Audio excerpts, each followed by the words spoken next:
Bienvenidas y bienvenidos a una nueva edición del Buen Librero, ya no en cuarentena, nueva normalidad. El día de hoy, junto a Santiago Roncaviolo. Santiago, bienvenido al Buen Librero, es un tremendo gusto poder tenerte como invitado. ¿Cómo estás? ¿Qué tal? Muchas gracias por la invitación. Yo bien. Muy bien. Sí, bueno, en estos tiempos estar bien, en realidad es estar bien. Estar vivo, estar sano. Sí, en verdad, se dispara en muchísimos sentidos el estar bien, ¿no? Y lo que significa estar bien. Santiago, en los últimos días me he acordado bastante de ti a propósito de un hecho que ha convocado a todos los peruanos, o buena parte de los peruanos, y es el fútbol. Porque un canal de aquí, una televisora local, ha empezado a retransmitir los partidos de Perú en los mundiales. Y de hecho, la pena... O sea, muy pocos partidos. Sí, bueno, pero uno de los partidos de Argentina 78, la pena máxima, por ejemplo, que es donde ambientaste una de tus novelas, una de las novelas que más he disfrutado de ti, debo admitirlo, Gracias. porque no conocía, de hecho, sabía por volandas, o sea, lo que había sido el Plan Cóndor y todo lo que había implicado la dictadura militar argentina, pero conocerlo y emparentarlo con estos partidos de Perú en el Mundial 78 fue una experiencia distinta. Mi pregunta principal, un poco para abrir la entrevista y romper hielos, era la siguiente. ¿Tú tuviste que ver de nuevo todos esos partidos para poder ambientar la novela? El único que no se podía conseguir en el partido del 6-0 que nos dio Argentina, ese lo conseguí en Argentina, donde es un partido histórico. Y tuve que sufrir ver el 6-0 de Argentina de Perú narrado por un narrador argentino que gritaba: vamos 6-0, pero podrían ser 8, podrían ser 10. Era un regodeo en mi miseria que, bueno, finalmente fue muy útil para escribir la novela, para escribir una novela sobre la humillación y la destrucción.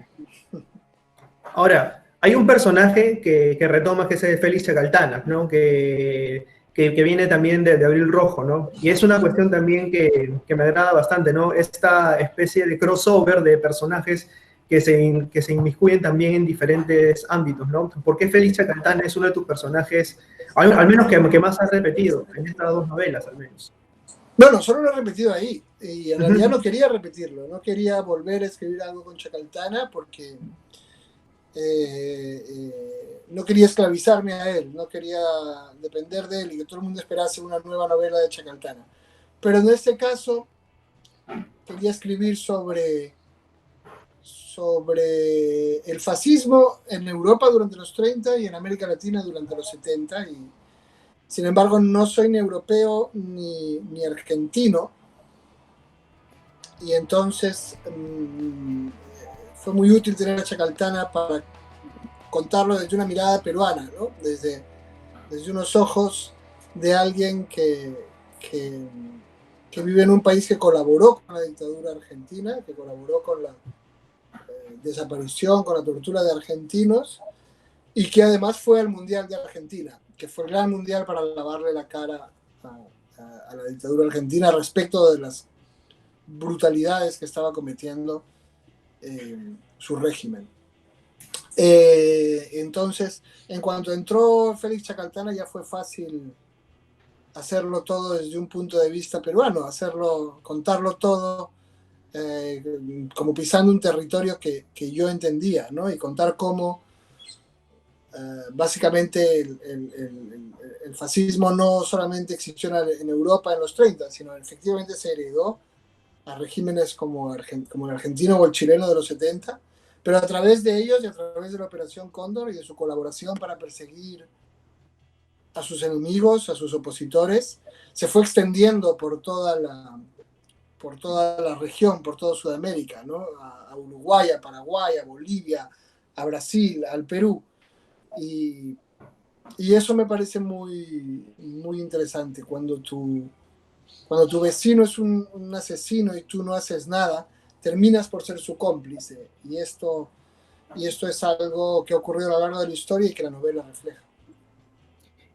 Y que de cierto modo también termina rebotándole a Félix Chacaltana, ¿no? Félix Chacaltana que representa pues a este prohombre que trata de hacer las cosas correctamente y que se ve inmiscuido pues en un caso terrible, ¿no? Como fue la desaparición de de gente, investigando en principio porque él toca una fibra muy íntima, desaparece un amigo suyo, ¿no?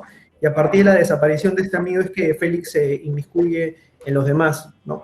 Eh, Hay algo que me llama bastante la atención y que quería conversarlo contigo, es que de una manera u otra justamente este tema de la violencia política está presente en tus novelas. ¿De dónde parte este interés por reflejar o retratarlo, ¿no? De que la viví de niño, de que viví en un país donde había una enorme violencia política durante los años 80, durante los años 90, de que luego emigré a un país donde la violencia política de los años 30, justamente de la Guerra Civil Española, sigue teniendo olas, sigue produciendo olas, sigue presente en el debate político. La violencia política determina las sociedades, determinó que Europa fuese como es después de la Segunda Guerra Mundial, determinó que el Perú fuese lo que es después de su propia violencia interna. Creo que la violencia política determina quiénes somos, determina qué sociedades tenemos, determina quiénes están de un lado, quiénes del otro y cuáles son sus conflictos. Mi último trabajo, de hecho, ha sido una crónica que he publicado en el Código García, un libro de artículos sobre Alan García que acaba de ser publicado en el Perú y mi artículo es la historia de la amistad de Alan García con Víctor Polay y del momento en que el APRA deja de ser un partido revolucionario, un partido que defiende la lucha armada y pasa a ser un partido dentro del sistema. Y de cómo hay dos jóvenes muy cercanos allá de la torre que representan las dos almas del partido. Y uno sigue con la idea revolucionaria y de la violencia política, que es Polay, y el otro es el animal político perfecto que va a ser presidente y que es criado para entrar dentro del sistema, que es Alan García, y cómo estos dos chicos van a determinar el futuro del Perú a través de su posición sobre la violencia política, ¿no? En ese sentido creo que es un tema que todos venimos de guerras, que todos venimos de algún tipo de violencia y que conocerlos es conocer lo que somos. A veces, y de hecho conversaba con esto con algunos autores, me mencionaban que a veces para poder narrar ciertos hechos de la cotidianidad o del contexto, en este caso la época, la violencia política, se necesita tomar cierta distancia para poder verlas con otros ojos y poder procesarla, ¿no? No es una cuestión que necesariamente uno pueda narrar de inmediato. Algo que me ocurrió a mí, y de hecho lo estoy viendo, es que, por ejemplo, algunos autores de mi generación, yo soy de los 90, crecí en los 90, probablemente heredé un país totalmente distinto al que tú recibiste, ¿no? en su momento, con sendero luminoso, heredero de una dictadura, una democracia que no llegó a cuajar del todo porque ahí nomás vino la inflación y vinieron una serie de problemas. Y recién están narrando de pronto desde su propia perspectiva lo que significó crecer en los 90, lo que significó crecer en un país en ruinas, en un país que estaba levantándose de a poco, pero que estaba rodeado de pesimismo, ¿no? Es este país en el que constantemente no sabía si es que había haber un mañana. Es este país en el que no sabes si efectivamente puedes planificar algo porque al día siguiente desaparece. Me interesa bastante lo que me mencionas acerca de que la política o el contexto político moldea de cierto modo acerca de quiénes somos. En tu caso, ¿cómo te moldeó a ti esta situación política y cómo empezaste a narrar a partir de ella, ¿no? Porque me imagino que uno jala un recuerdo y luego lo transforma en ficción, pero ¿cómo fue ese proceso de coger un recuerdo y empezar a narrar ficción a partir de eso, ¿no? Sobre lo que va viviendo, sobre lo que va ocurriendo en su vida, y no es solo que yo hubiese vivido eso en la infancia y en la adolescencia, que son momentos muy decisivos, sino que también trabajé en la Defensoría del Pueblo en temas de derechos humanos en los años 90 y eso me obligó a verlo desde una perspectiva muy diferente y me obligó a ver gente que había sufrido la violencia de modos muy diferentes a los míos, a los que yo había sufrido. Y me resultaba muy difícil saber quiénes eran los buenos y quiénes eran los malos, en el sentido de que había violencia bastante brutal de ambas partes. Yo, evidentemente, si hay que escoger, defiendo al Estado. Y creo que con todos sus defectos, una democracia donde se elige el gobierno por elecciones es lo menos malo que hay. Pero también la democracia había hecho cosas brutales y en ese sentido las habíamos hecho todos, porque cuando la dictadura argentina o la chilena matan gente, los ciudadanos no son responsables porque es una dictadura, pero cuando una democracia mata a mucha gente o tortura a mucha gente, es algo de lo que somos culpables todos los que formamos parte del sistema político, los que votamos. Entonces, uno escribe sobre las cosas que lo inquietan, y esta me inquietaba mucho. ¿Hasta qué punto hemos creado un país de asesinos en serie? ¿Hasta qué punto todos somos responsables de gente muerta, de gente torturada? Y no me interesa realmente.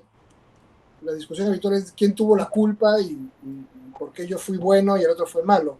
A mí lo que me interesa es cómo llegamos a esto, cómo una sociedad llega a volverse una sociedad de asesinos en serie. Me parecía una pregunta importante que podía plantear en una novela. No creo que las novelas den muchas respuestas, pero sí plantean muchas preguntas importantes que luego cada lector discute y responde según su propia experiencia.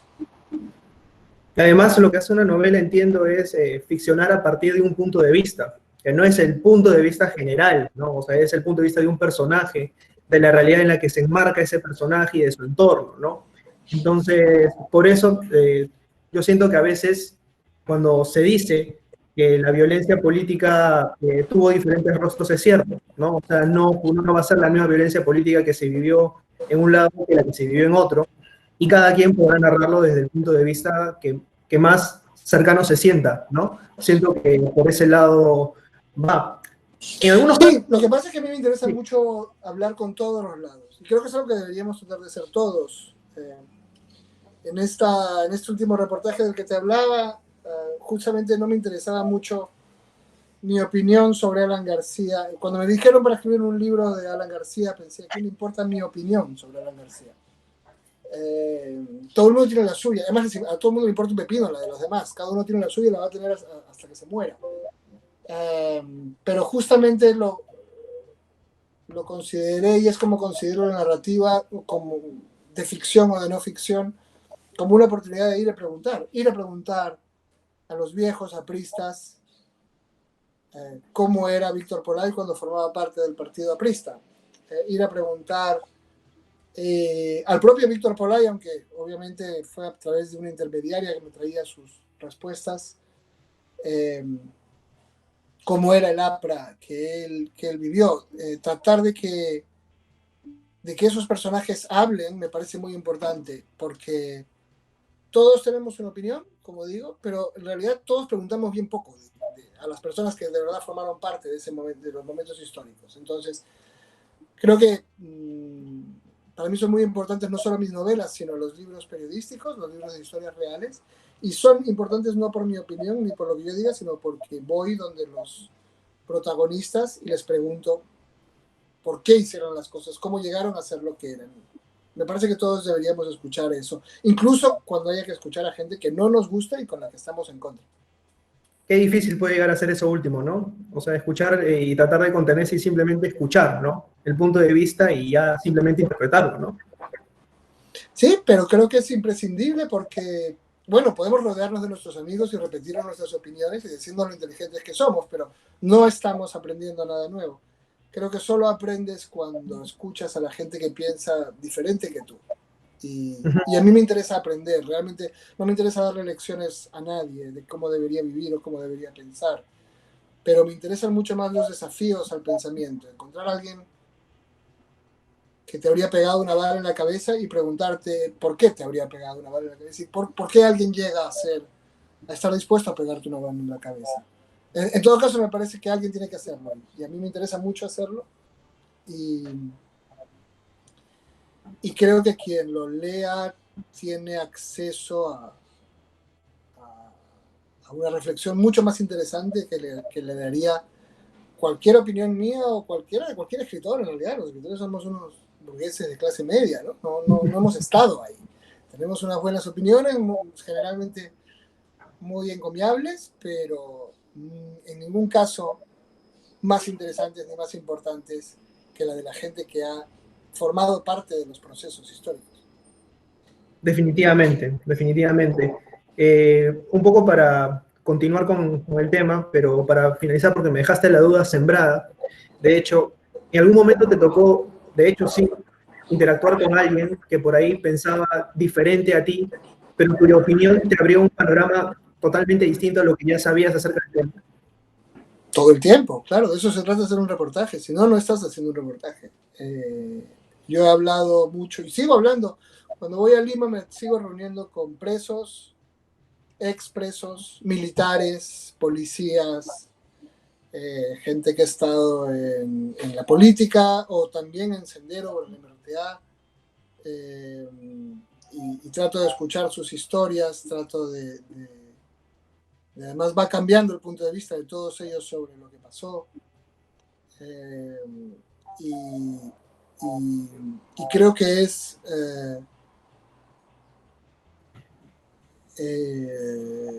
algo que yo puedo hacer porque, claro, no mataron a nadie que fuese cercano a mí.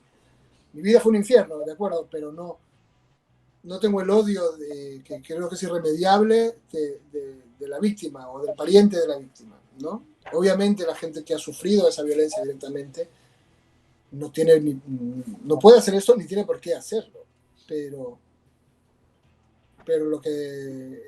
la responsabilidad de los demás es escuchar a la gente que ha formado parte de estas cosas y transmitirlo a los demás para que los demás puedan también escucharlos. De algún modo u otro, como te decía, la violencia política ha estado presente de cierta manera, ¿no? O sea, no siempre, no es el único tema, pero en La Noche de los Alfileres está como ruido de fondo, ¿no? Estos adolescentes que están constantemente pugnando por el poder, que son víctimas, ¿no? De cierto modo, y en algún momento deciden tomar el poder en una Lima, pues, totalmente destruida o asediada constantemente por las bombas y por el terrorismo. En algún momento se le va de las manos, pero quería que me comentes un poquito acerca de eso, ¿no? Cómo surge esta historia y cómo también, de cierto modo, los temas se van engranando para dar a luz una ficción, ¿no? Esa novela tiene que ver con ser cuarentón, con tener hijos. Además tener hijos fuera de Perú, ¿no? Tener unos hijos españoles que de vez en cuando preguntan cosas como ¿y la guerra mundial? Eso fue como en los 80, ¿no? Darme cuenta de que todas las cosas que tú viviste, ellos no las han vivido y les parecen extrañas y lejanas y que yo tenía que decirles de dónde había venido, de cómo había sido mi vida y que además si no se los decía se perdería esa experiencia. Ya, si no lo contaba yo, no la contaría nadie más. También pensaba que había escrito sobre violencia política desde o sea, como dije antes, hablando con los militares, con los policías, con los terroristas, con los que la habían hecho, pero realmente nunca había escrito de cómo lo había vivido yo, de cómo lo habíamos vivido nosotros, que éramos unos chicos que mientras el mundo explotaba y se incendiaba a nuestro alrededor, lo que queríamos era conseguir chicas, como cualquier chico, y no conocíamos otro mundo, y solo tratábamos de tener una vida normal dentro de todo eso que ocurría. Para mí es más, ni siquiera es una novela sobre la violencia política, es una novela sobre la adolescencia. Lo que pasa es que la mía ocurrió en la violencia política y es una novela sobre la amistad y las cosas extrañas que hacemos por ella. Y sobre otra cosa que me importa mucho, que es la gente diferente. Ellos son un poco los nerds de la clase, pero creo que siempre mis personajes son un poco diferentes. todo lo que yo escribo es una defensa de los que no se ajustan a las normas sociales y no encajan en el mundo que les ha tocado. Y lo que ellos hacen para vivir con esa diferencia, cómo tratan de sobrevivir a ella, ¿no? Ese es un tema que a mí me importa mucho, porque es un tema que me ha afectado de un modo personal a lo largo de mi vida, todo el tiempo, y entonces, bueno, junté todo eso y salió La Noche de los Alfileres. Que es también una respuesta no solamente a la violencia política, sino a la violencia como tal, ¿no? O sea, la violencia en algún momento se nos puede salir de las manos. Siempre hay un ente regulador, la Miss Pringley, en este caso, que trata de, por ejemplo, tratar de prohibirles a algunos chicos que están en una ebullición constante de exploración y demás, el que puedan acercarse a temas de sexualidad y demás. Hay un tema que a mí me queda muy claro aquí, y es, no sé si opinas lo mismo, que a veces la escuela trata de frenar con un dedo lo que se viene como una ola, ¿no? O sea, que a veces en la escuela trata de parar ciertos temas que de cierto modo los adolescentes ya abordan y que no pueden hacerle frente a un alud de opiniones y fotografías. Y a veces la mejor forma de pararlo es la censura, el corte, el castigo y demás. No sé qué opines al respecto. Sin duda, la profesora, esta profesora Pringlin es horrible y trata de reprimirlos y de controlarlos y de maniatarlos, pero cree que lo hace por su bien. No creo que sea solo la escuela, el poder, el Estado. Tiende a tratarnos como menores de edad y a pensar que es necesario imponernos cosas porque no vamos a ser capaces de entenderlas por nosotros mismos, ¿no? Es una tentación del poder y la tentación de los que no encajan en sus normas es la de derribar al poder. Pero la historia demuestra que muchas veces los que derriban al poder terminan no siendo mejores que lo que han derribado. Y eso es lo que pasa también en La Noche de los Alfileres. Ellos tienen la legítima aspiración de rebelarse, pero una vez que se rebelan, descubren que son tan necios o tan oscuros o tan miserables como todo aquello contra lo que se han rebelado. Y creo que es una de las paradojas, ¿no?, de la condición humana. Siempre ocurre. Es un poco esta metáfora del perro que persigue la llanta y cuando finalmente la consigue, la deja correr de nuevo, ¿no? O sea, no sabes exactamente hacia dónde va el asunto. Exactamente, ¿no?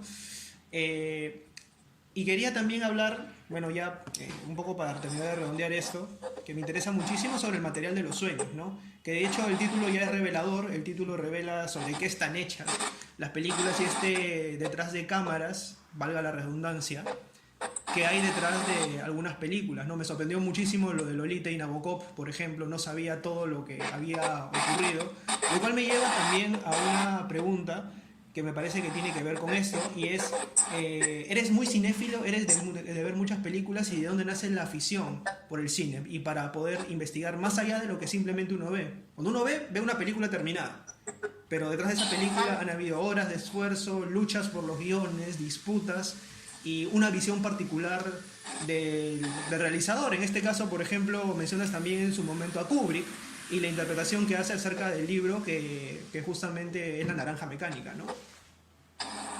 Sí, cuando yo era chico realmente mucho de la literatura latinoamericana o incluso la literatura sobre todo francesa que nos llegaba, escrita entre los años 60, 70, era bastante ilegible. Era tan sofisticada que no se entendía mucho de qué estaban hablando. El lenguaje era un festín, pero muchas veces ni siquiera contaba una historia, porque se consideraba demasiado poco inteligente, demasiado vulgar contar una historia. Y entonces yo iba mucho al cine.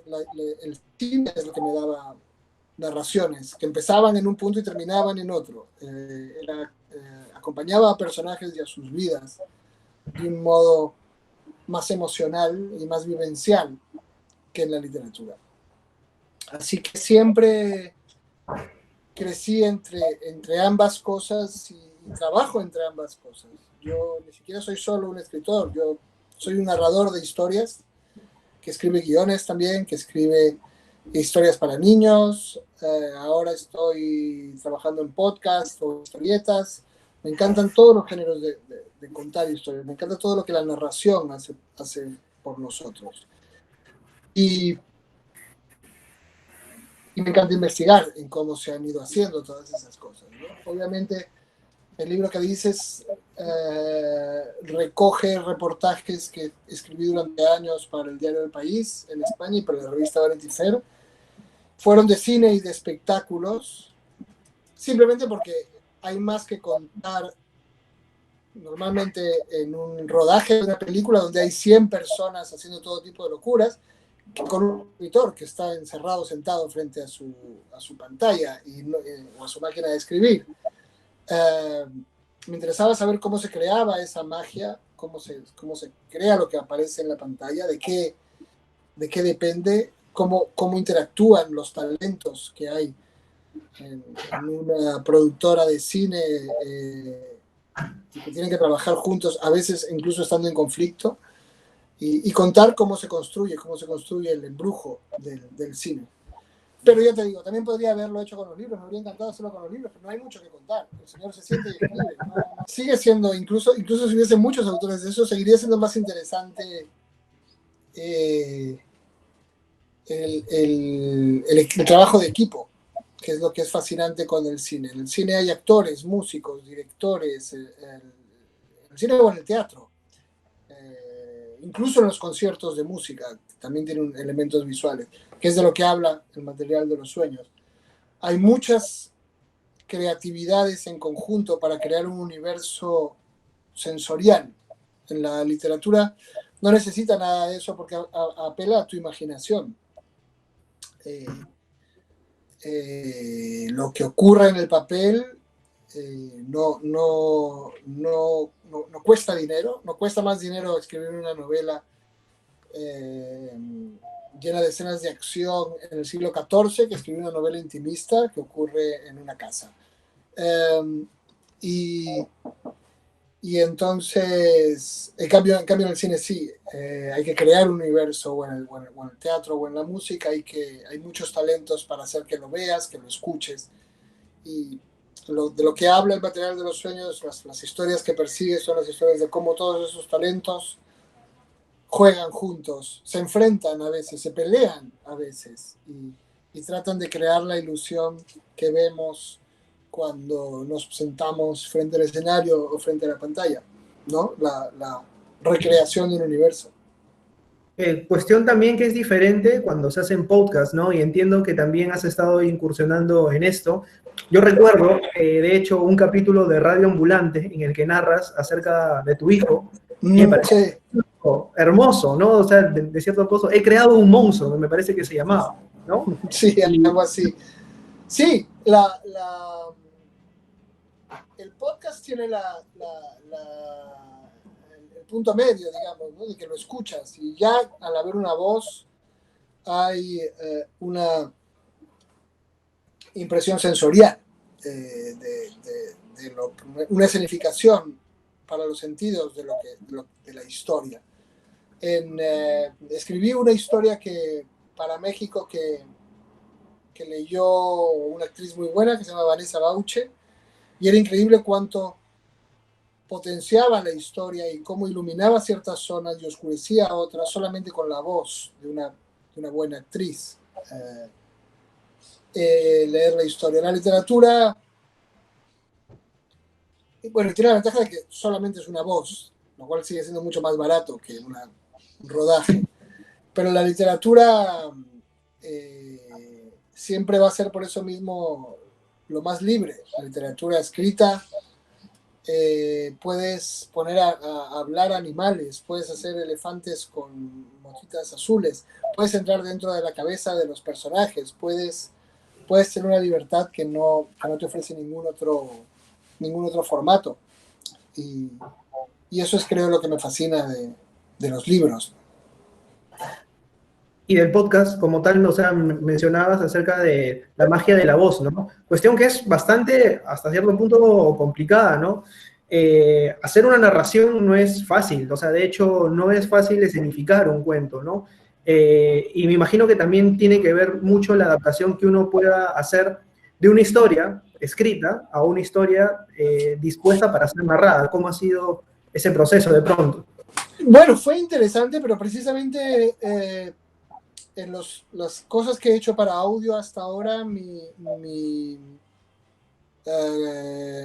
siento limitado porque todavía se ha estado pensando en que alguien lee una historia, como si lees un libro en voz alta. Y creo que el formato de audio tiene sus propios canales, sus propias posibilidades, y ahora estoy tratando de explorar algunas historias que sean solo para audio, no un libro que alguien lee, sino que solamente se puedan escuchar y que exploten lo más posible el canal para el que están hechas, y que sean historias que tú quieras oír, no leer. Pero es difícil, eso ya conforme vas entrando implica producción, implica trabajo en equipo, implica tratar de encontrar a las personas adecuadas. Ahora estoy en eso, vamos a ver cómo sale. Ya veremos si sale, para empezar. Yo siempre estoy metido en 20 o 30 proyectos, y de los cuales sale uno o dos, pero para que salga ese uno o dos tienes que estar en 20 o 30, que son más difíciles. ¿La cuarentena te ha ayudado un poco a poder aterrizar alguno de esos proyectos, o más bien ha sido un proceso para poder asimilar el trabajo, ¿no? Porque para muchos, por ejemplo, la cuarentena fue un motivo de estrés y difícil de concentrarse, y para otros sí fue justamente el aislamiento que necesitaban para poder avanzar. ¿En tu caso qué fue?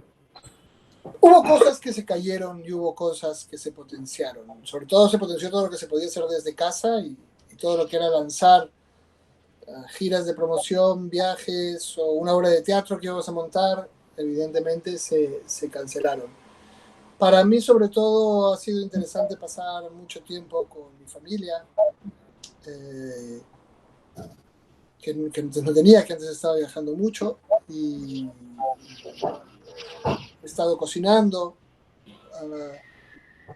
Lo he disfrutado, de hecho. Me preocupa más el mundo que hay allá afuera. Me preocupa más cómo va a estar la economía, y cómo van a estar las editoriales, y cómo van a estar las productoras, cómo va a estar su posibilidad de hacer proyectos y la posibilidad del público de pagar por ellos. Eso me angustia más, pero yo no me puedo quejar de la soy muy flexible también, y precisamente por hacer muchas cosas diferentes es difícil anularme, porque si algo no sale hago otra cosa. Yo necesito estar escribiendo, necesito estar contando historias, y siempre estoy buscando los canales para hacerlo. Y tengo la impresión de que los podcasts te van a salir bien. De hecho, como te mencionaba, me gustó muchísimo esa historia que colgaste para Radio Ambulante en colaboración con Arcom. Y de hecho, trabajar contar. Creo que es una historia que, es decir, todos somos padres. Esos temas, bueno, todos no somos padres, pero digo, hay mucha gente que la paternidad es una experiencia común a Tailandia, Sudáfrica, Rusia y Perú. Y el descubrimiento de otra persona, y el descubrimiento de que esa persona no es un títere o una mascota, sino de que tiene gustos propios y voluntad propia, y no siempre esa voluntad es la tuya, es fascinante. Es una de las cosas que creo que más fascinantes que le pasan a seres humanos de todo el mundo. Así que hubo mucha gente que disfrutó de esa historia, no porque fuese mía, sino porque era suya, porque encontraron su propia historia con sus hijos ahí. Plenamente identificado, y te lo dice alguien que fue incutido por el fútbol por su padre desde que tenía uso de razón. En mi caso sí no hubo un intento de rebeldía a propósito pero sí, o sea, me quedé con eso. Y me quedo también con muchas de las frases que has dicho, y te agradezco de antemano por tu paciencia, por soportar estos problemas de conectividad que son ajenos a nosotros, las personas que están ahí, que son cuestiones que ocurren. Y te agradezco muchísimo, Santiago, el haber compartido estos momentos con el público del Buen Librero, conmigo. Y a todas las personas que nos van a ver el día viernes en YouTube, el día lunes por Facebook Live, será hasta otra oportunidad en esta bien llamada nueva normalidad. Muchísimas gracias, Santiago. Que sea muy normal tu nueva normalidad. Un abrazo.